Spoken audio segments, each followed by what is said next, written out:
Talking baseball, baseball and the O's. Oh, welcome back, Birdland, to another episode of the Talkin Orioles Baseball Podcast. I am, of course, your host, Benny Becker. Thrilled, as always, gang, to be joining you here today to talk our Orioles. Fantastic episode we have on our hands. A lot of good, important things to be talking about. Some not so good, actually. Some good, some bad. We got a lot of pitching to talk about, actually, today. I know hitting usually dominates our segments, usually dominates our shows. Of course, it's easy to get sucked into the offense, especially when you got the young stars like Adley, Gunnar, Westberg, all the guys around the field, Cowser included. A lot of great offensive players for this team, and we're going to touch on a couple later on in the episode, but a lot of our talk today is going to be about the pitching, gang, because that's, I believe, one of the most important things to be talking about when it comes to this team. Like I said, some good stuff and some bad stuff. But ultimately, like always, we tend to find optimistic ways to look at this. So as you see the shirt today, worry-free, that's because despite some struggles, despite some up and downs, we are worry-free here because of how good this ball club is as we approach the postseason. Very exciting stuff, gang. Be sure to check us out on Instagram and TikTok at Talkin Orioles Baseball, gang. A lot of good content going to be coming your way on those. I know we're already getting new viewership and new followers from those avenues. So very happy to have you if you're new. Very happy to have you if you have been here since day one. Gang, I love our fan base. I cannot emphasize that enough. So thank you for being with us here through this journey, because it's going to be a long one. We're not going anywhere. So let's just dig right into it, gang. We've had 7 games since our last episode. We had 2 against Washington, 4 against Boston, and 1 in this New York Mets series that we are about to have Game 2 start shortly in a 3-game set. Very exciting stuff, but not necessarily the best results from these Orioles over those 7 games. So let's just dig into it a little. Again, like the past few episodes, a lot of our topics are going to bring us back to these games. We're not going to recap the games as much, but just want to give you a quick rundown if you've missed it. We split the Washington series 1-1, a 9-3 loss in Game 1, a 4-1 win in Game 2. So some good, some bad. We told you going into that series to expect a split, and that's what we got. You know, we kind of thought it might be reversed. Trevor Rogers had very good career numbers against Washington, and he was starting that Game 1. So we had high hopes to take that Game 1. Clearly, it did not go that way. We will touch on Rogers later this episode. Then we get Boston coming in for a 4-game set. We took the first one in another pretty dominating win, 5-1 that night. But then we had a wacky 12-10 loss in Game 2 where, frankly, it just always felt like the Orioles were going to find a way to come back, each time falling down by 3 or 4 runs and chopping at it, whether getting it back to tie or at least within a run or 2. We kept chopping, but just could not find a way to get back fully as we end up dropping that one, like I said, 12-10. The next game we dropped 5-1. The offense did not show up that day. Tends to happen sometimes in baseball. If you score double digits one day, you're probably not going to score that many again the next day. Obviously, you would have liked to see some more runs than that 1 run, but it is what it is, gang. And going into that 4th game, the Orioles took care of business, winning 4-2 in that 4th game against Boston, splitting that series just like we split the Washington series. That brings us to last night, Game 1 in Flushing's, Queens, at the Mets in New York. And it didn't go our way, gang. We end up losing 4-3. Certainly could have gotten that game. Certainly could have found a way to win. We clawed our way back. We were down 3-0. Tied it up 3-3 before Alvarez ended up walking off on Seranthony Dominguez in the bottom of the 9th. It's unfortunate, gang. It is what it is. And that was one of those games, though, that while it was right there for the taking, probably shouldn't have been, right? The Mets find a way to Met, right? And that's what we saw last night at some parts. There was a balk that scored a run, followed immediately by a solo home run that tied the game. There were just a couple wacky things happening that the Mets always find to shoot themselves in the foot. That's what it seems like from my perspective, at least. I'm not watching the Mets games all the time by any means. In fact, rarely am I watching the New York Mets. But just from, an outside perspective, just looking in real quick, that seems to be typical New York Mets baseball, despite the fact that they've been pretty hot for the past couple months and they've been playing much better baseball.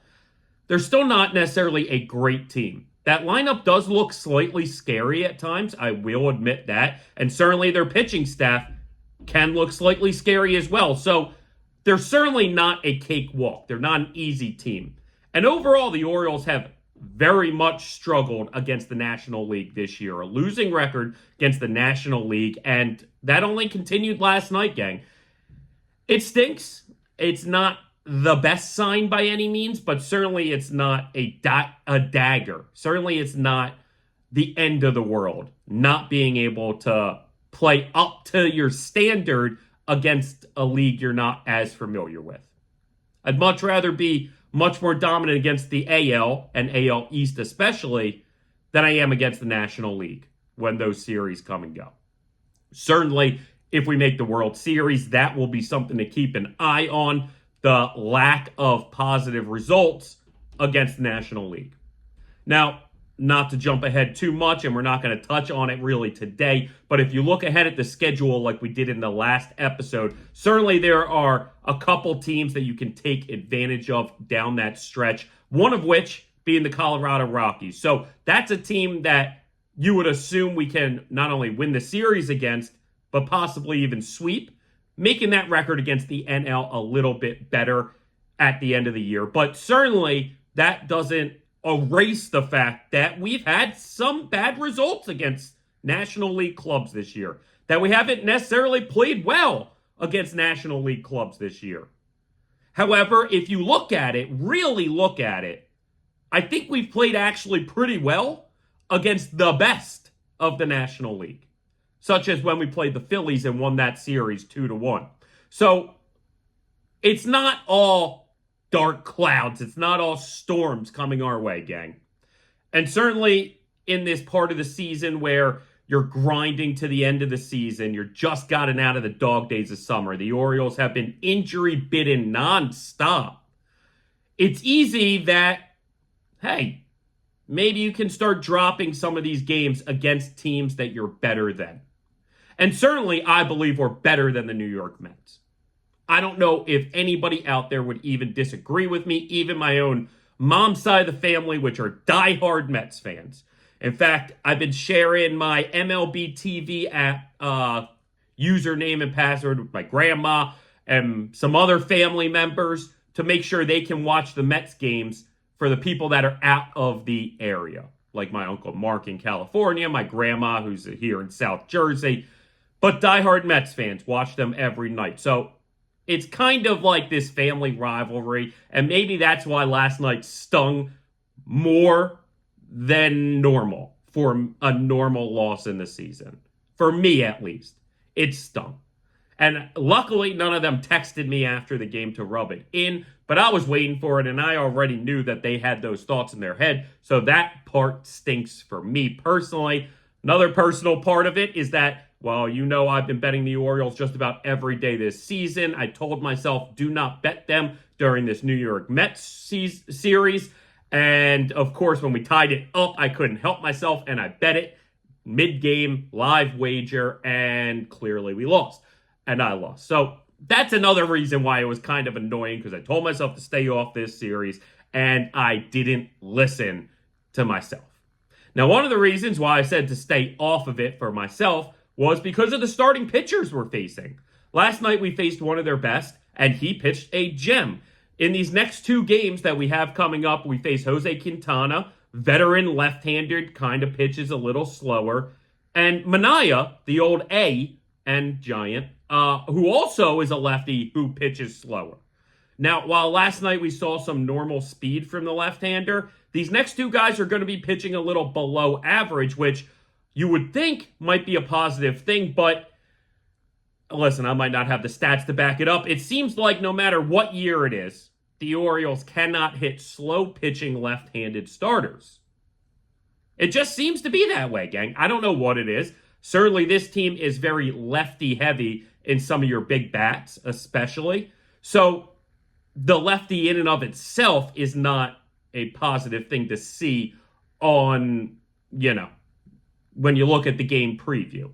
But certainly when you see the slow pitching lefty, again, it's something that we've struggled with for at least a few years. But truly, it feels like the last decade plus, we've struggled hitting slow pitching left-handers no matter how good this team was at the time. Whether it was now and the past year and a half, or back all the way in like 14, 15, 16. I swear, even those great teams struggled hitting lefty pitchers who pitch slower. So, call it what it is, gang. I don't know.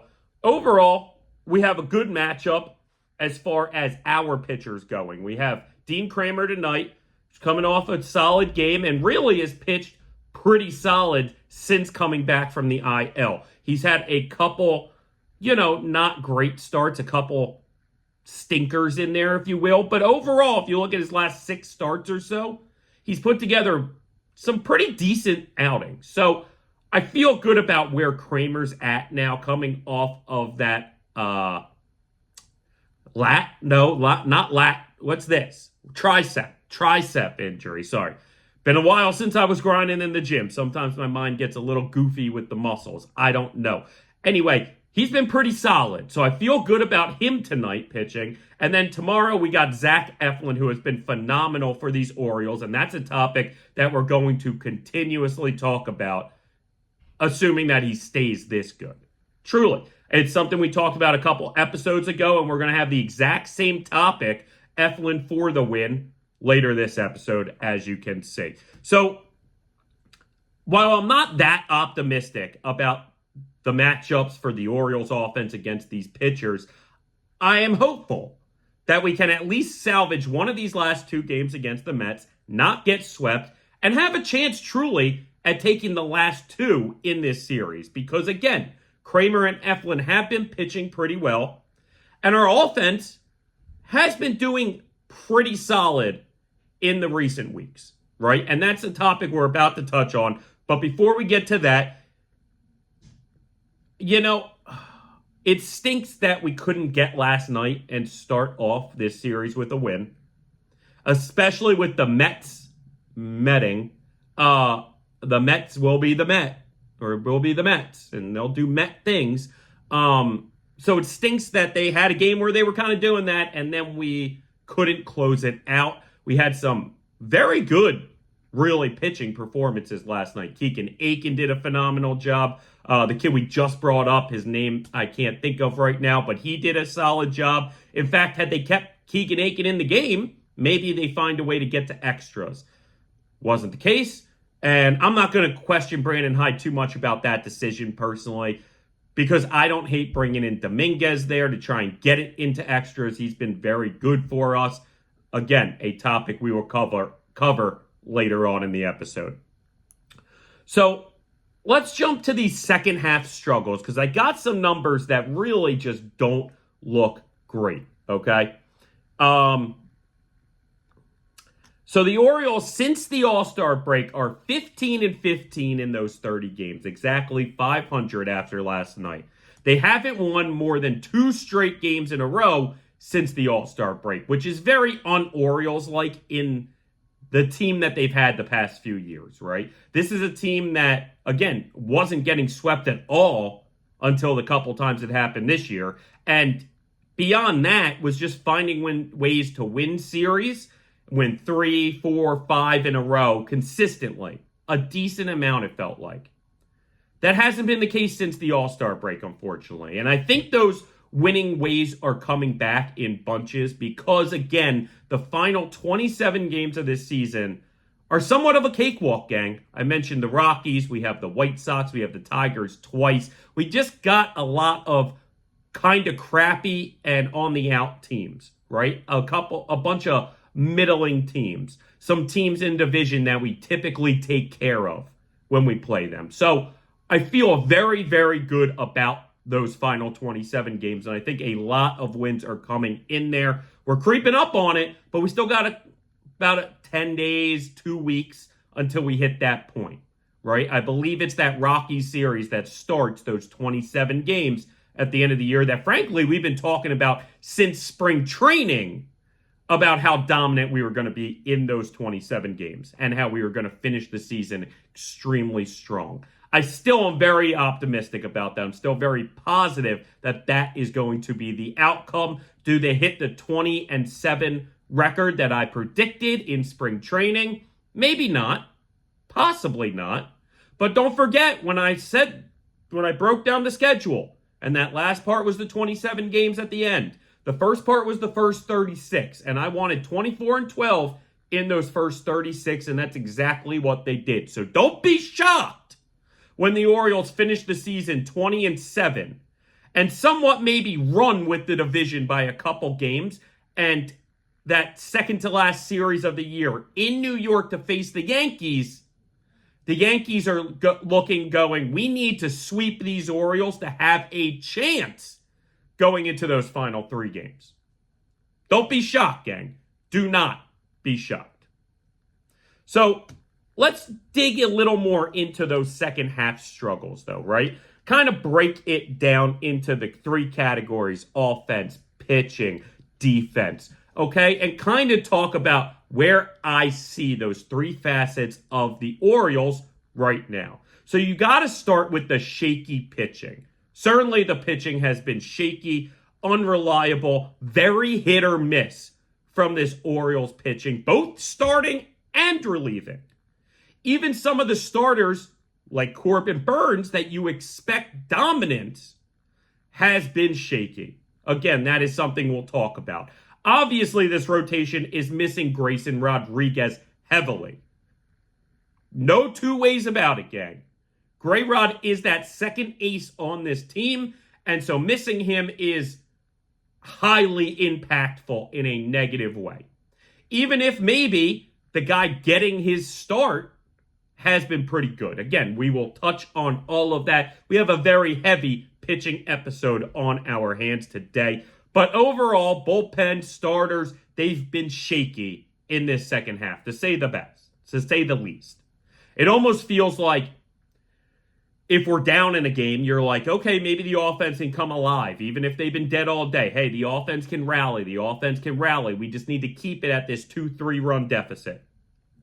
But if you have a 2-3 run lead, it's one of these things where you're like, please just hold on for dear life. Hold on for dear life, it feels like, with these pitchers some of these days, man. And again, we've been getting good outings from some of these kind of no-name guys. But you just can't rely on it. Look at a Birch Smith. Guy was fantastic. Last few outings has gotten hit around a bit, giving up some runs. You cannot count on those no-name guys providing you consistently good production all the time. You just can't. And unfortunately, we're in a position where we need to rely on it. And it almost seems like the farther into the game we get, the less reliable it feels. Because the closer situation right now is an absolute mess. This is why you go out and trade for a freaking closer when you have the chance. Even the middle and every part of the bullpen at times has been shaky. Okay, that's something we'll talk about later on as we get through this episode. When you look at the offense, before the break, the offense had kind of hit a snag. Seemed like it really wasn't clicking. Since the break, it might be a little up and down at times. Like I said, when I ran through those games, you scored 10 runs, then you scored 1 run, then you scored 4 runs. Like, okay, like it's all over the results. But it at least feels again, like they have that mojo of the rally, of the comeback. Again, if we can get these pitchers to keep their deficit of only 2-3 runs, I feel like these O's can come back. That this offense can rally, that this offense can find ways to chop and get back into the game. At least we have that feeling now with the offense. That they're going to fight. That they're going to have good at-bats. Even when the results aren't there early. That they're going to have a chance to come back and win this game as long as the deficit is within 3-4 runs. Still got a chance. So that's a big positive because before, for a while there, a month or two of this season, it seemed like, God, the offense wasn't really producing on winning nights. And when you got down a couple runs, it seemed like it was over. Like the comeback victories were gone. This offense has found a way to get back that attitude of coming back and winning games that you're trailing in. Necessary in a postseason run to have that attitude and belief that, hey, we can come back, guys. You blink, you're down 5-1 in the third. Guys, let's take a breath, hold the deficit where it is now, and chop our way back. I think they got back that identity of fighting for those wins. Beautiful thing. Beautiful thing.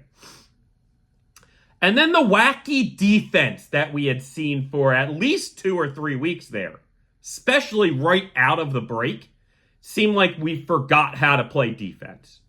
I mean, pop-ups, no communication, falling in between two guys, just throwing the ball all over, pass, ball, all sorts of wacky defense.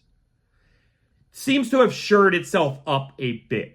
We've only had one error in the last 9 games. Now, that doesn't mean that it's been perfect. There's still been some weird moments. There's still been the moments where technically it's not an error, but it was an error. You know, like there was a moment or two with Santander where the ball was in his mitt. It was a very tough catch. Ball in his mitt, including last night. You hold on to that, who knows what happens. Instead, you don't hold on to it. And again, very tough catches. Very tough times. Or very tough moments there. Because they're not easy. And frankly, Santander has played fantastic out there on the defensive side this year. So, I like what I see from Tony. I'm not calling him out personally. Those were just the examples that popped into my head when I'm saying that even if it might not be an error, it, kind of was. It feels like an error. Still, much less of those wacky plays. Heston isn't in the majors right now. We don't have to watch him twirling around in left field trying to find the fly ball. Does he get it? Does he not? Depends. And I love Heston. All I'm saying is the wacky defense coming out of the break that was very ugly has shored up. Gunnar isn't making those wild errors that he was for a couple weeks there. So I feel good that this defense is finding a way to play at the top of their game again. This offense might not be at the top of their game right now, but they're at least getting back their identity of fighting and tough at-bats and making it tough on the pitchers and the other team. Finding a way to scrape back into games, whether you close out the win or not, it's still a positive sign. The more times that you can cut away a team's lead gives you more confidence to do it the next time you find yourself in that hole. So all of that's great. At least trending great. The pitching, I can't say it's trending great, gang. And I can't say I definitely have the best hopes for it. I can't say that I feel the best about our pitching at this point moving forward.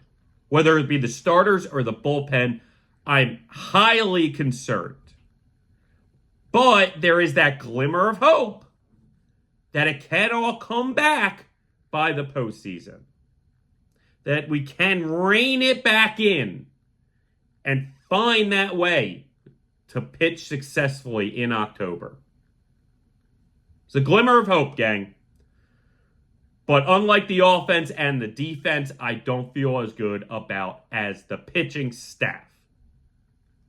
All right, so let's jump into the pitching staff. Let's talk some individual pitchers. Because, again, some good things, some bad things. Some guys are showing you great stuff. Some guys showing you not so good stuff, if you will. So let's jump into it with something positive. Scoreless Suarez. Albert Suarez found his way back in the bullpen. But once Grayson Rodriguez went down with that lat injury, Suarez blinked and found himself on a random day in Toronto starting again. He has 3 starts, including that day, and he has pitched 17 2/3 scoreless innings combined between the 3.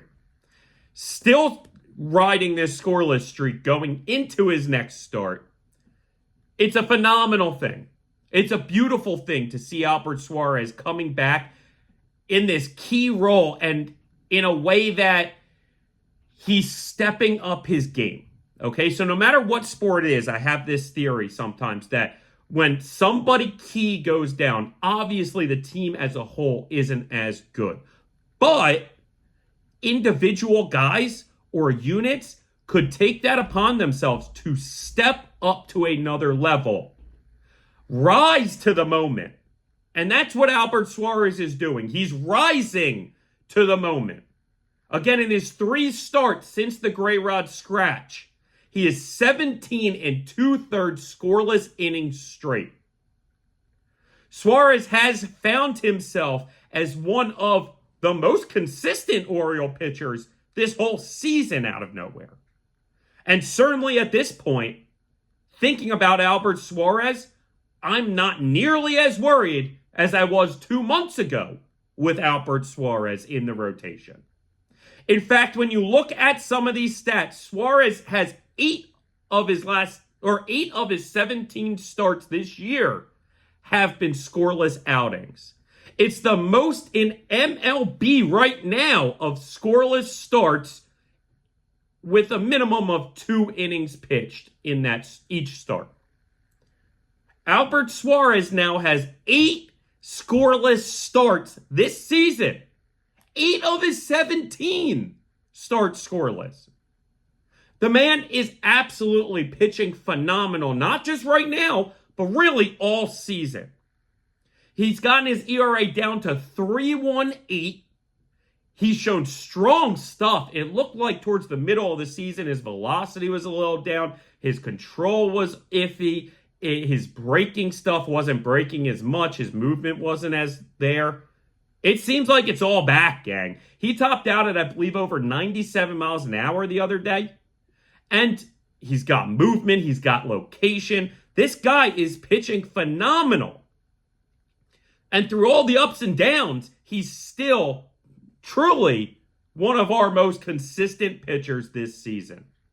So hats off to Albert Suarez, and we need more of this down the line. We need to continue seeing this. And frankly, gang, remember, when the rotation gets healthy again, just with Gray Rod added, I seriously am making the case that Suarez is not only better in the bullpen, but could ultimately become our closer this postseason. It's crazy, but the moment is just never too big for him. I know they were asking him about, like, how do you feel in these big games or whatever, and he basically said, it's a normal game to me, but every game is a big game. And I get up for those big games, but it's just a normal day. And that's what I love, because even in the playoffs, he would have that mentality.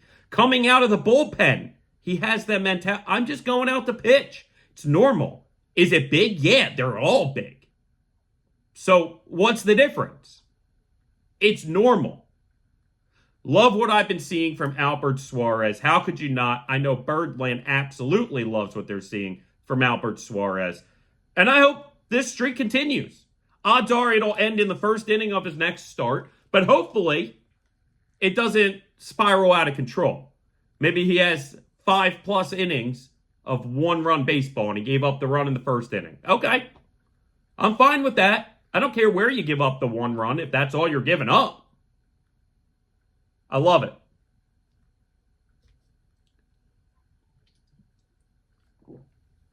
All right. So now on the flip side. Now on the other side. Rogers stinkers. I mean, listen, gang, I sat here and I tried to talk up this trade slightly. And I didn't talk it up in a way where I was like, we got some unbelievable hidden gem. I didn't talk it up in the way of like, oh, he's going to be dominant. I talked it in the way that, hey, he's going to probably give us 5, maybe even 6 innings of 3-run baseball. And I'd be happy with that. And we've seen some of that, slightly.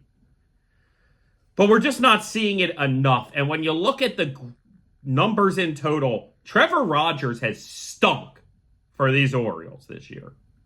It's only 4 starts, one of which I don't want to hold against him in that Cleveland one. That first game against Cleveland, he joined the team just an hour or 2 or 3 before first pitch. Barely even knew any of the teammates, barely even talked to anybody. Didn't really have meetings much with the coaches or the catchers. Okay, I'll give you the pass there. And frankly, that was one of his worst games as an Oriole. So, okay. If you're telling me 2 of the 3 have been decent, I get it. But when you look at all 4, 2 of the 4 have been decent and 2 of the 4 have been bad. And if that's all you're giving me, you're not even an average major league pitcher in this league. And it worries me. I believe moving forward after this season, give the Orioles a little time to work with them, figure out some stuff, examine some tape, figure out what works, what doesn't, what we're going to change, where your mindset's at. Okay, going after spring training next year, we'll be talking a lot of Trevor Rogers probably, and I might be very hopeful about what I'm hearing. But as for now, this season, this run, Trevor Rogers was not the guy to get. At this point, I'd pretty much be happier with Cade Povich, who we'll talk a little bit. Hell, Chance McDermott. I'd be happy just about anybody, frankly, because I don't know how much worse you're going to give me than what we've seen in Trevor Rogers. Now, maybe it hasn't completely gone off the rails, but it certainly isn't giving us great chances to win most of the times he comes out there. These numbers in total, in his 4 starts as an Oriole, he's 0-2 with a 7.11 ERA. That's right, 7.11, open all the time. And he hasn't pitched more than 5 innings in a game. He has 5 earned runs in 4 starts. 5 earned runs in 4 starts. I don't know what I meant by that. I don't think that number is accurate. I want to say he has 5 earned runs in 2 of the 4 starts. I think that's what I meant to write.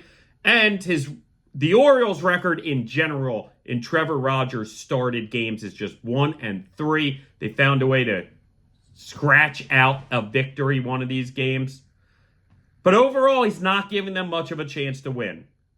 And it's coming against teams that he has pretty good familiarity with.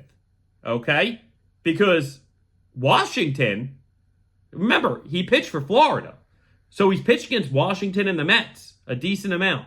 And Washington he's had very good success against. So coming into that game, again, I was optimistic. I was like, he doesn't allow more than 3 runs against Washington. Typically pitches 5 or 6 innings. This should be a good one. Well, it wasn't. It was his worst start ever against Washington. And then last night against the Mets, okay, again, he only gave up the 3 runs. Not terrible. Pitched 5 innings. Okay. Again, I can get behind if all you're giving me is 5 innings, 3 earned. Okay. I can take that. And it kept the Orioles in the ball game last night. And again, they had a chance to win. They got him off the hook for the loss. So, has it been the worst thing in the world? No. No, it hasn't.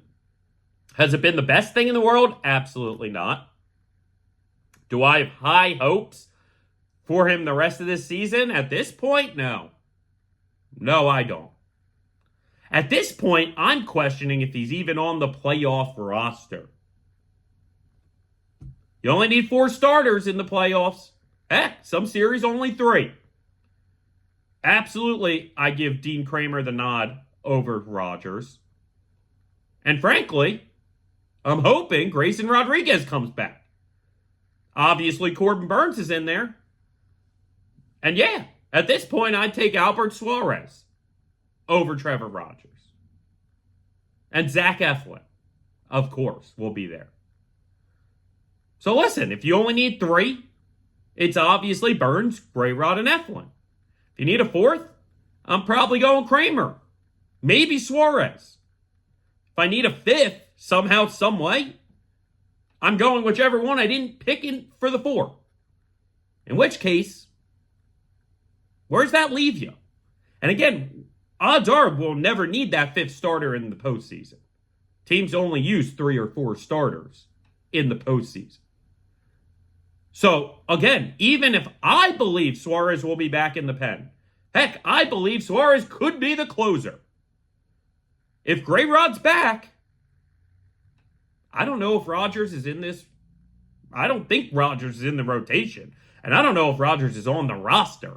Because I don't know if I trust Trevor Rogers coming out of the bullpen at all. I might as well just take a hard-throwing guy from the farm. Anyone. Somebody. Because don't forget, also, by that time, we're hoping to have Danny Kalum back. We're hoping to have Jacob Webb back. I mean, this is a bullpen that we have, despite it being up and down, and despite it not being the best, we have a handful of these names, man. And frankly, I trust Gregory Soto to get right before Trevor Rogers.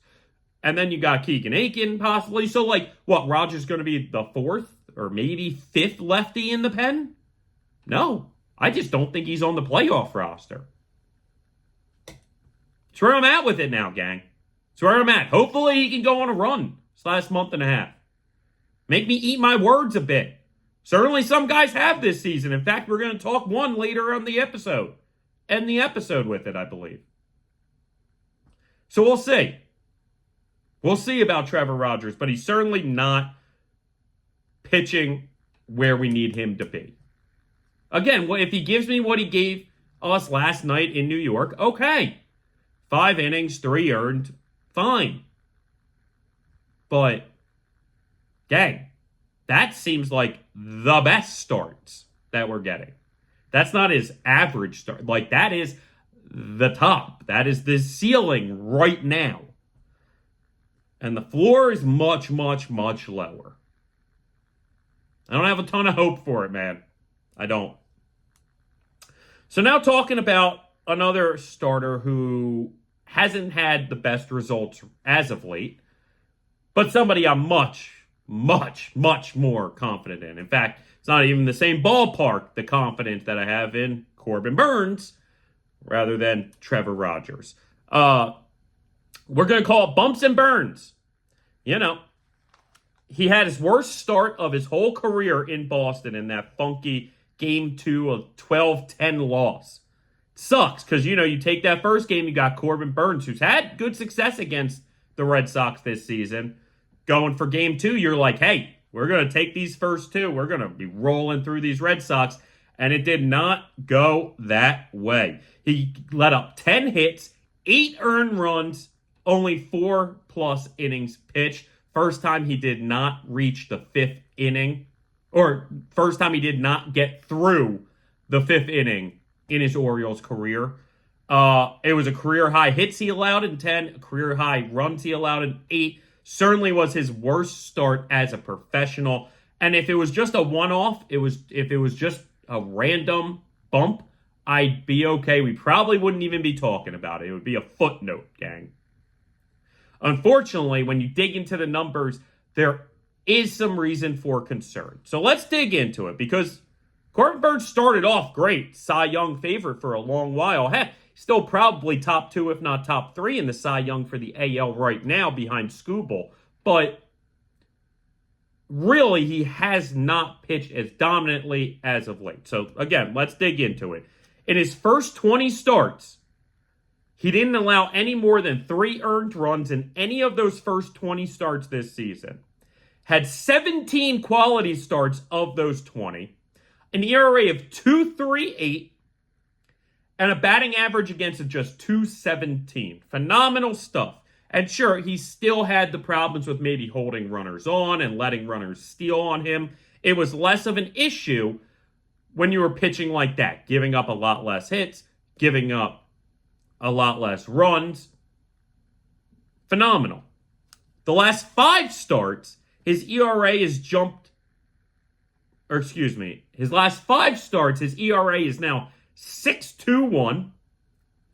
His batting average against has gone up 50 points, and his home runs per 9 has jumped from 1.01 to 1.24, which might not sound big, but remember, that's about a quarter increase, a 25% increase.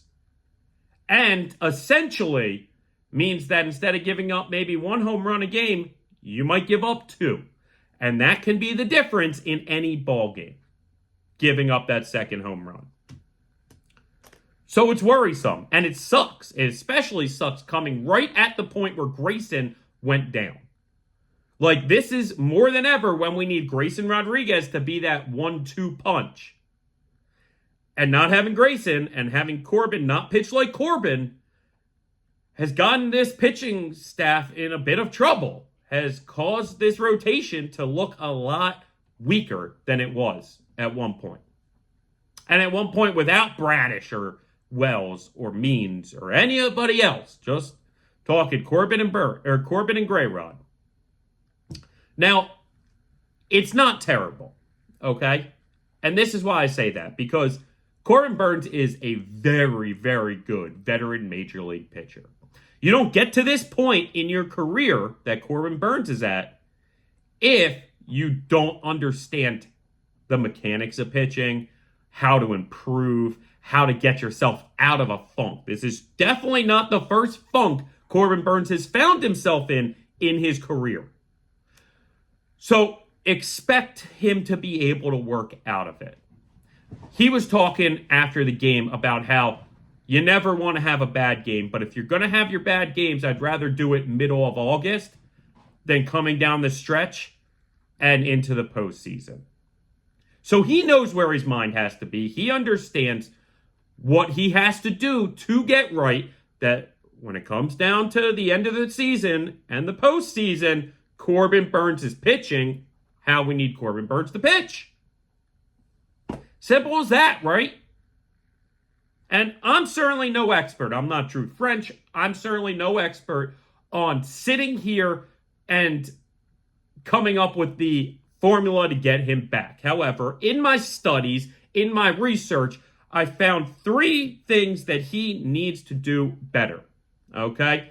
How to fix it. The first way is basically by throwing less sinkers and less changeups. Less sinkers, less changeups. It's more of his 3rd and 4th best pitches.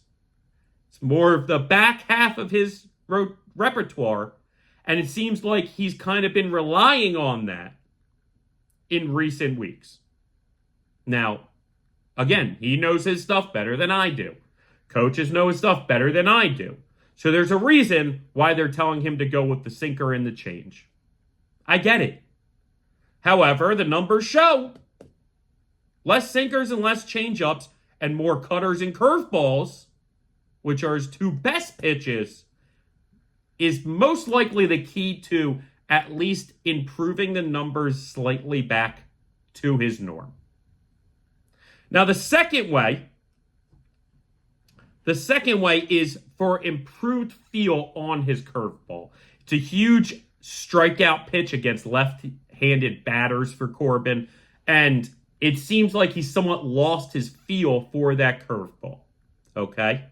Now, Interestingly enough, the advanced metrics don't show any change as far as speed of his pitches, as far as break of his pitches, as far as spin rate. All of that stuff seems to be pretty much exactly where it's been, right?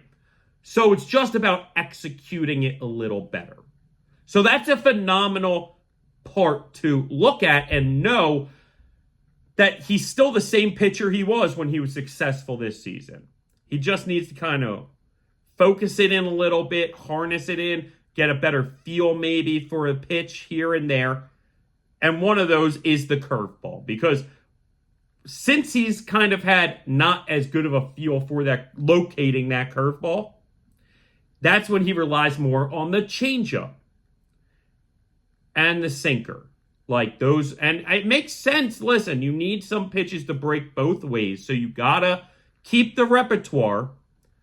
You just gotta maybe put the numbers back to where they were when you were more successful.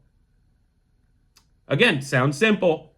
Sounds simple. The last one is for him to trust the defense, okay? It seems like, we know he's a strikeout pitcher. We know he still has the strikeout stuff. Maybe not as much as he once did, but it's certainly still there, right? He's still having a big strikeout year this year. So I understand the strikeout pitchers tend to not pitch to the defense as much as they say. You know what I mean? And again, I'm not an expert. I could sit here and maybe tell you this, that, or the other, and how you accomplish that, but ultimately, they know much better than me on how to accomplish that. However, again, when you look at the numbers, his ground ball rate was actually up this season. I believe it usually is at 46% on his career. It was up to 48%. Phenomenal. Good number. Especially for a guy who's not a ground ball pitcher. However, now in this month of August, he's had a ground ball rate of just 38%. Certainly in just, a handful of games, sample size in just August. Listen, one anomaly like that Boston game can certainly make a number like ground ball percentage swing violently. All I'm saying is find a way to roll more ground balls, get more pop-ups. Again, sounds a lot easier than it is. It's a reason why these hitters make millions of dollars hitting a baseball. It's because they can hit baseballs. I get it, gang. But he is a Cy Young contender, and frankly, if he turns it back on and has a great month and a half down the stretch, he absolutely can find a way to steal that Cy Young from Tariq Skubal. Skubal's going for a potential triple crown, pitching triple crown for the AL. If he does that, yeah, he wins the Cy Young. But Detroit's kind of out of it. Would you be shocked if Detroit shut down Skubal for 2 months or 2 weeks at the end of the season? Would you be shocked if maybe they pulled him a little earlier from games, an inning or two earlier, and out of nowhere, maybe he has 1 or 2 bad games in there, and you blink, Corbin Burnes right back up there. Now, I have some personal bets that are hopeful for Corbin Burnes Cy Young. So, listen, while the whole thing is a long shot, that certainly is possible. That's one of the legs, and obviously I'm rooting for that for partially my interest, but him getting himself at least in the conversation for Cy Young would, at the very least, mean that he got himself back on track, which would be good for these Orioles. Again, I'd much rather lose money and have these Orioles win than win money and have the Orioles lose somehow. So I don't care about the bets. I care about the Orioles' success, and along with that comes Corbin Burnes' success. Again, I am worry-free when it comes to Corbin Burnes moving forward. Another guy I'm worry-free about is Zach Eflin for the win. Zach Eflin, historic start to his Orioles career. Phenomenal stuff. Wait till you hear these stats about Zach Eflin, okay? So, He's pitched 4 games so far with the Orioles, all of which have been quality starts. Okay, it's the first time since Josh Towers in 2001, geez, name I haven't heard in forever, to start your Orioles career with 4 straight quality starts. In fact, Towers did it a 5th time. So tonight, Eflin will be going for that 5th straight quality start. Or excuse me, tomorrow, Eflin will be going for that 5th straight quality start to tie Josh Towers. But the numbers get only crazier, right? He's the second pitcher in Orioles history to get a win in his first 4 starts with the team.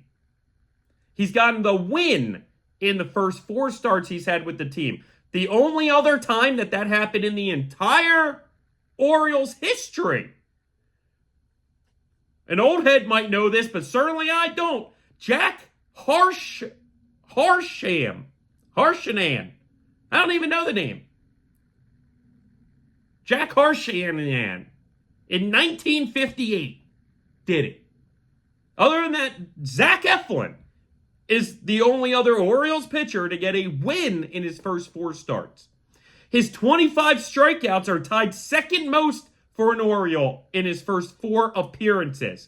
Funny enough, you might have heard that stat before. You might have heard that stat here. But as the third Oriole to have accomplished it earlier this year in Corbin Burns' first 4 starts. Also had 25 Ks. Guess what? Last year, Grayson Rodriguez had 25 Ks in his first 4 Oriole appearances. Since then, the only other pitcher in Orioles history to accomplish that was Jason Hammel, who also, Zach Eflin, has the lowest ERA in his first 4 Orioles starts since. Only Jason Hammel has had a better ERA through 4 Orioles starts to begin his career here. It's also only the second Orioles pitcher to issue 2 walks in over 20 innings in his first 4 starts since Kevin Brown in 1995. Sheesh.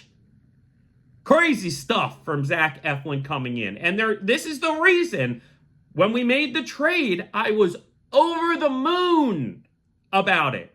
I loved it. It was my favorite bring-in, was getting Zach Eflin in here. And for this reason, this is why I wanted him a year and a half ago when he signed with the Rays. This is why I wanted him bad. And frankly, it's hilarious to me that as much as I examined all of this, I never once pegged him as a trade target for us this season. But as soon as it happened, I went, yes! Yes, Zach Eflin is the guy. Zach Eflin's the guy. And that's why this is the biggest Orioles trade bring-in a long time. The biggest trade deadline acquisition in a long time is Zach Eflin. And truly, one of the main reasons why I'm still so confident in this Orioles team headed into the postseason is having Zach Eflin start games for us. It's true. I love Zach Eflin. I hope we wind up keeping Zach Eflin possibly for years to come, because I think he's a perfect pitcher for us to have in this organization. Love it. So, we mentioned this earlier that Cade Povich actually came up for a 3rd time this season to get a spot start, kind of buying everybody in the rotation an extra rest day last week. And boy, did he impress, gang. Boy, did Cade Povich impress. Best day as a professional ever for him. 6 1/3 innings, 2 earned runs, 6 Ks, no walks. He had 89 pitches in total, 63 of which were strikes.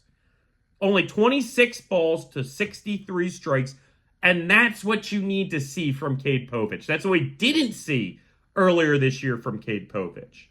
Now, since then, he has gotten sent back down, option to the minor leagues. I would not be surprised if we see at least one, if not a few more starts from Povich at some point this year.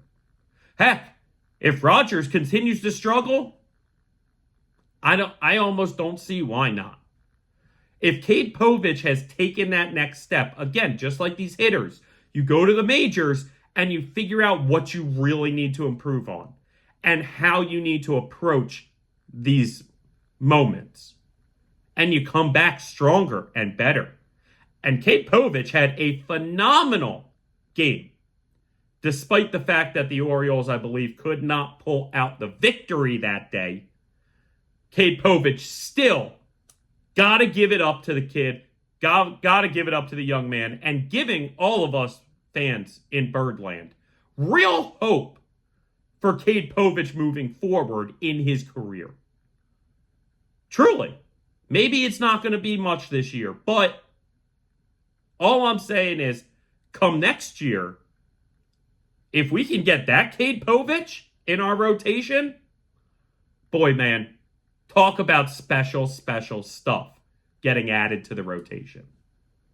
And I'll just throw this out there. Moments like this for Cade Povich headed into the offseason could make him very attractive for a team looking to unload an ace in a trade.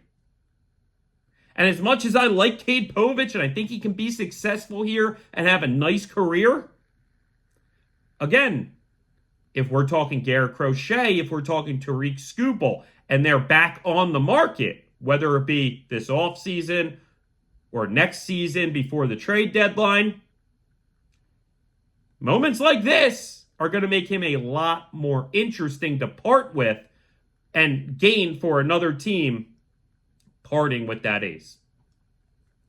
Listen, chess not checkers, gang. Of course, I want them all to be successful here, but we know that's not always the case, and sometimes you got to move guys to get guys, got to give talent to get talent.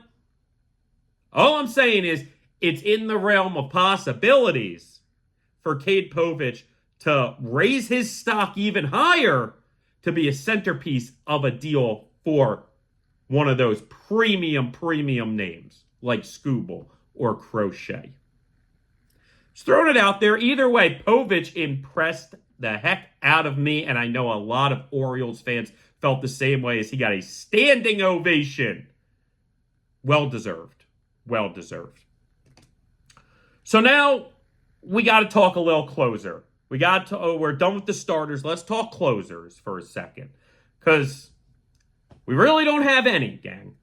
Like, we're kind of in closer by committee. Seranthony Dominguez seems to have taken a strong hold on that. And I don't think last night's walk-off against him is really going to count too much against him in the hope of holding on to that closer role.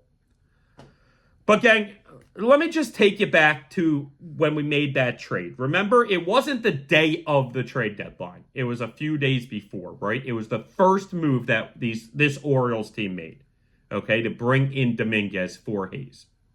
And when it happened, I told you here, I told everyone in my life, I told everyone at the bar that day, I love it because he's not going to be the closer.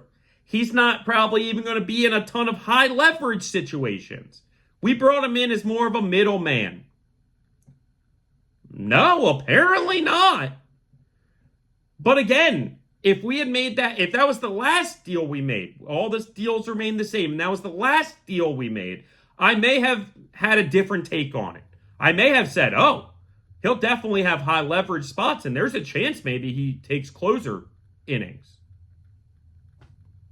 But I'm surprised because I expected them to go out and get a real closer, Tanner Scott. I was hoping and wishing and praying for Mason Miller, and I knew headed into the deadline that was not happening, but neither here or there. This is why all season I talked about go to the Reds and get Helsley, go to the Marlins and get Scott, go to this team and get him, go to this team and get him. There are closers out there to be had. And they waited so long and didn't pull the trigger on any of them. We could have had Tanner Scott on the team playing back for Miami with us as our new closer. Instead, we don't make that move. How much more would it have cost this team in prospects to add Tanner Scott to that deal with Rodgers? Heck, just if you're going, if Rodgers is all we're getting for Norby and Stowers, we probably could have gone Tanner Scott for those two. Again, how much more could it possibly cost for Tanner Scott? It's a shame. It's a shame because now, again, we're in this situation where closer Seranthony? I don't know. Kimbrel seems to be completely broken. He can't even get through non-save situations without exploding now. Can he get it back for the postseason? Maybe, but certainly that doesn't make anybody in this room feel good. Certainly doesn't make anybody feel confident. Gunnar Cano has an ERA in the 5s, I believe, in the 9th inning. Yeah, maybe Danny Colomb comes back. Is he really the closer? Maybe. Maybe he'll take closer innings against heavy lefties, maybe. And you give Seranthony it if it's against righties. I don't know. Like, we're really just piecing it together. Again, if we can get Albert Suarez back into the bullpen, I don't mind trying Suarez in the 9th. He's at least throwing 95, 96, 97. He seems to have a slow heartbeat when the game is really intense. It's not too overwhelming, the moments for him. That's why I think Albert might be the best closer when it's all said and done. And while Seranthony's had success, and we are about to touch on that for us, I don't think he has the right makeup for a closer. Remember, the Phillies are one of the best teams in baseball too. There's a reason they traded him. Now, I'm very happy we got him. I believed even in the moment, even if he stayed shaky like he was in Philly, he would be an improvement for us. But the idea that now he's our 9th inning lockdown closer, that is not real, gang. It's not. He can have his moments. He can do it some days. Like, he's not going to be able to accomplish that in the postseason consistently. Like, if they do it and he does it and I'm wrong, I will be glad to sit here and say, I was wrong. But I just don't see it. Again, high leverage spots, 7th, 8th inning. Even last night, I'm okay with 9th inning trying to get you to extras. Okay. Yeah, it didn't work out last night, but again, I'm not holding that completely against him. He looked good, struck out the first guy. Yeah, had Alvarez at a 3-0 count, and Alvarez hit a ball high and inside, a good fastball, tight and inside, high, tight, and he hit it long and ended the game on it. That'll happen sometimes, gang. The idea of a month ago, because again, for those who don't know, I live right outside the Philadelphia area. I'm a South Jersey kid, born and bred. That's where I still live. I love the Orioles. I've been going to the games my whole life, die hard my entire life. So I am absolutely no bandwagon fan, gang. But I know and watch and hear a lot about the Phillies because that's where I am and I love baseball. So when I'm at work bartending, I see all the Phillies games. I pay attention. Everyone talks to me about these Phillies every week. So I know what's happening. And the idea a month ago that Seranthony Dominguez could be a dominant closer for anybody is like non-existent.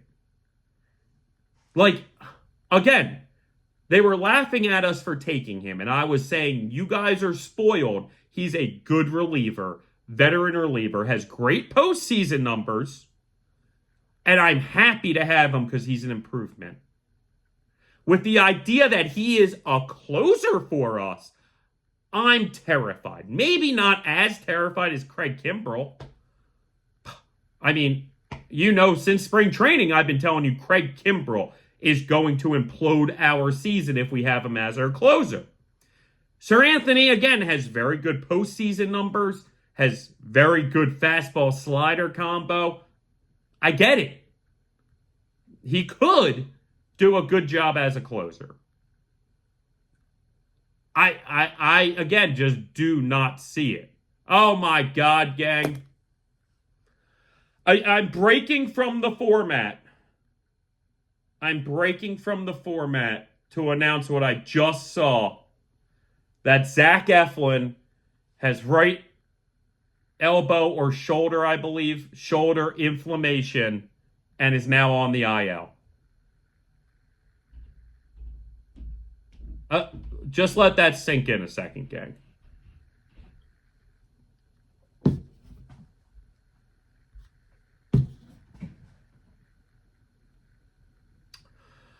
Oh, absolutely devastating news, gang. Right after we were talking up Zach Eflin and how he's this monster piece for us, I don't have the report. I can't see how long it is, how bad it is, what they're saying.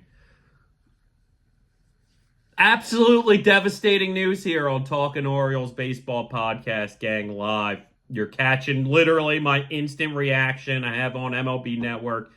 And it just hit the bottom line.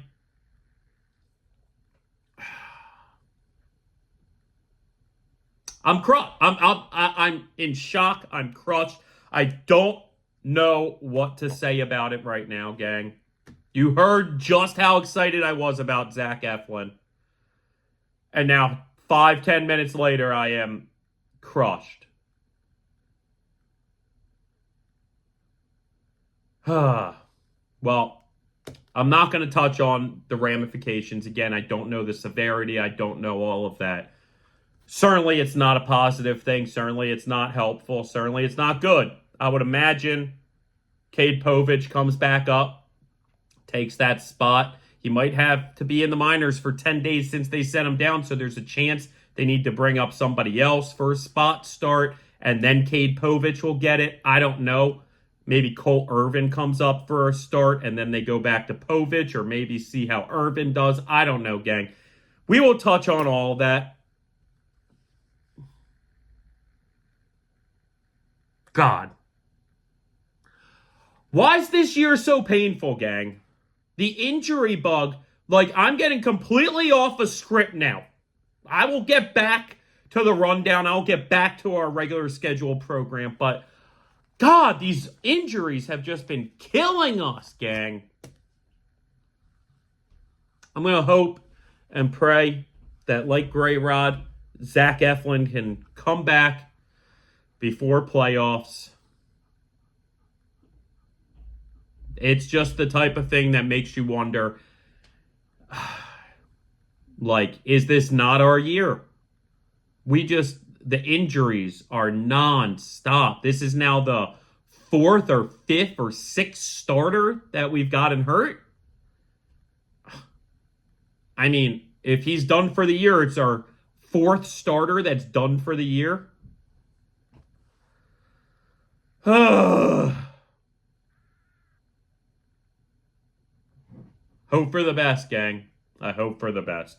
So we're just going to quickly finish out Seranthony Dominguez talk. Again, I don't know if he's cut for the closer, but he's had really good start to his Orioles career. A 1.74 ERA in his first 10 appearances. Again, I don't know necessarily that he's the closer we need, but he might be the closer we got. And frankly, with these injury bugs, it might not even matter, gang. I don't want to be there. I don't want to get there yet. I don't want to feel this way. But,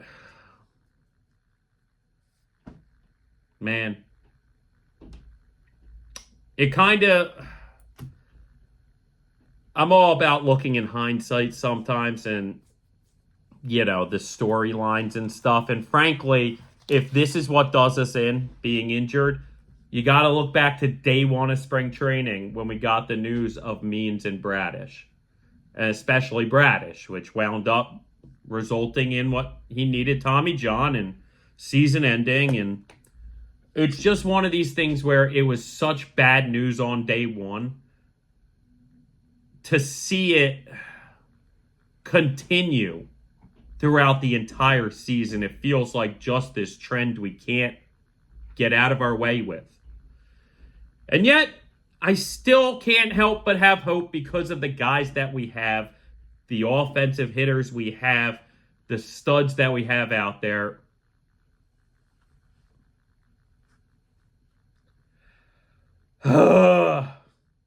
Gang, you are catching me in a rare form moment. Like, for this to have hit live on air,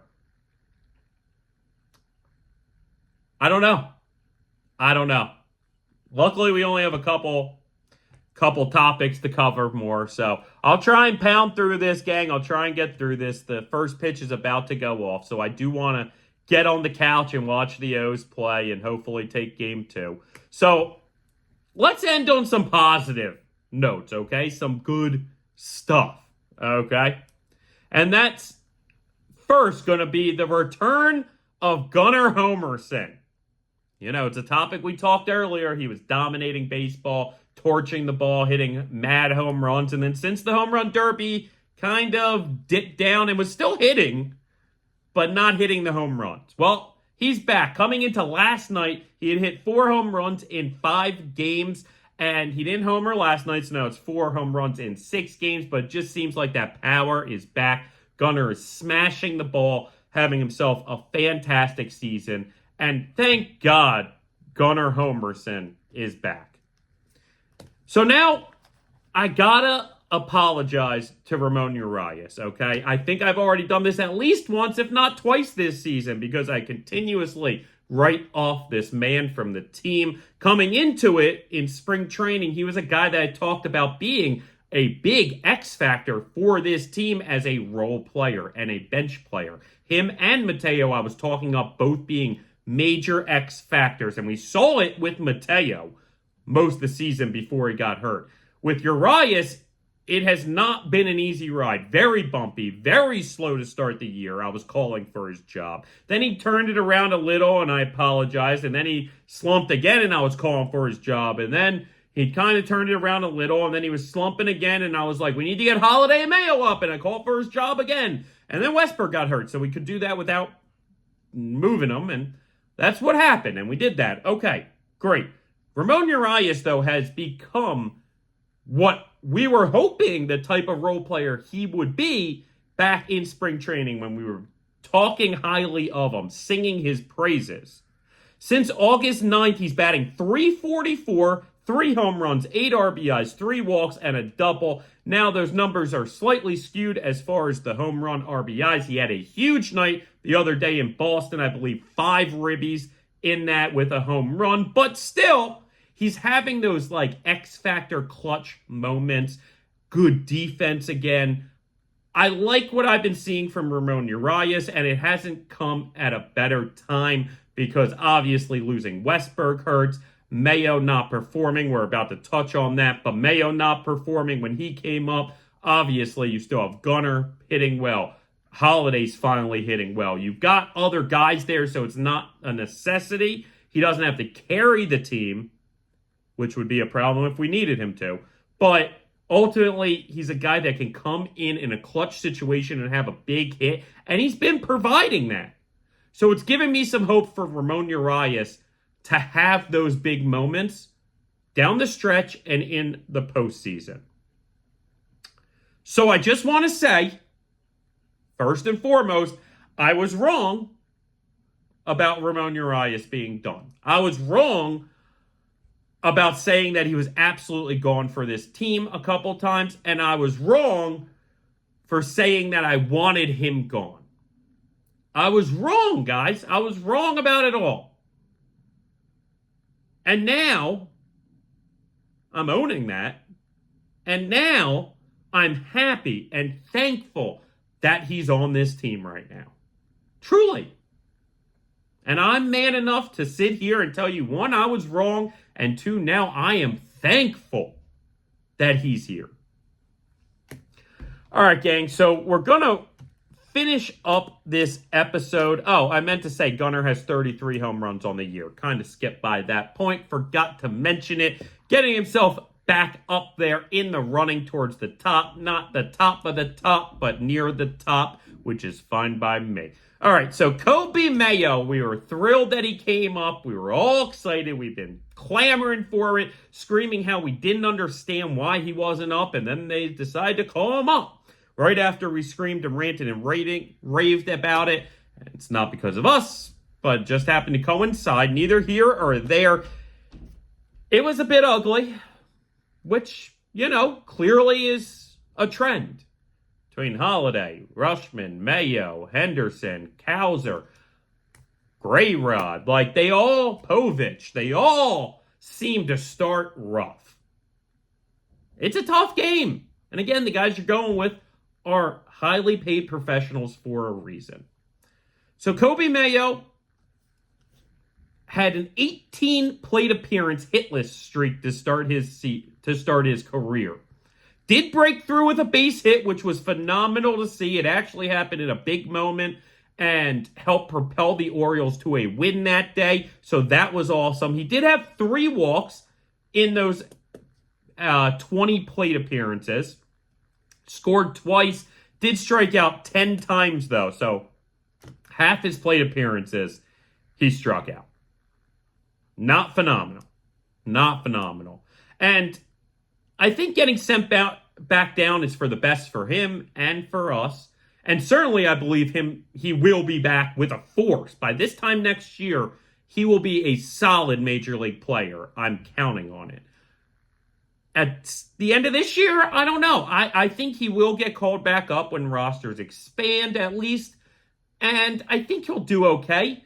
I could still see some struggles there at times, but overall, I think he is going to work it out. He's very talented. He has light tower power. Remember, in spring training, they were saying who has the most power here, and almost every time they said Kobe Mayo. And you saw it even on the single. He roped that ball into left field, so he does hit the ball hard. And listen, I'm not an expert, okay? I've played decent amount of baseball in my life. I've had a decent amount of coaching. I know some stuff, but I certainly am no expert on hitting. But to me, it kind of seems like he has a lot of movement at the plate. Like, he's going there, and it just seems like a lot of movement. I think they need to simplify it and clean it up a little. And I don't need him to change completely. He's had success doing that. But I remember even watching in the minor leagues, I would see it and go, it looks a little herky-jerky, like there's a hitch in his swing. And, that tends not to work in the majors, no matter how talented you are. I don't think it's going to take a lot to clean up, but I think it will take some. He obviously struggled with balls down and away, whether it be fast, slow, breaking, whatever. Wasn't great. He didn't have good success. So he's going to head back down to Norfolk, work through things. Like I said, I think we'll see him at some point this season, but maybe he won't get much action when he does come back up. But then by next year, I think coming into camp, he winds up with a starting gig in this infield. And earned, not given. I think Kobe Mayo is going to earn himself a starting gig in this infield by next year. Have no fear. Mayo's going to be okay. But it was funny him finally getting on, Mayo on. And then immediately after getting sent down, Mayo gone. Mayo on, Mayo gone. All right, gang. So we're going to close out this episode. Even if we had a ton of topics left, I don't know if I could get past this mentally. I am in a very negative spot as far as that news about Zach Eflin. I really hope it's not too bad. Hopefully it's just a couple weeks and we can get him back and Grayrod back and Danny Colome to the bullpen and Jacob Webb to the bullpen and Jordan Westberg to the lineup and Jorge Mateo to the lineup. Maybe Heston Kjerstad to the lineup. And hopefully in a month, this team is fairly healthy again. And if not, well, that may just wind up being what we remember this season for, which sucks. But I'm hoping for the best, gang, and I really, really expect this team to continue fighting, winning a lot of games, and having a good shot in this postseason. So, with that being said, we're going to close out this episode, gang. I appreciate you sticking with me. I appreciate you loving this show, loving the Orioles, diehards. Very excited for what's to come as far as this show with the future, maybe future guests, maybe co-hosts, whatever it may be. I'm very excited for what's to come. Hopefully there's some exciting stuff to come for these Baltimore Orioles the rest of this season. So we're going to end it on that, gang. You have a phenomenal day. I appreciate you being here. And let's go, O's!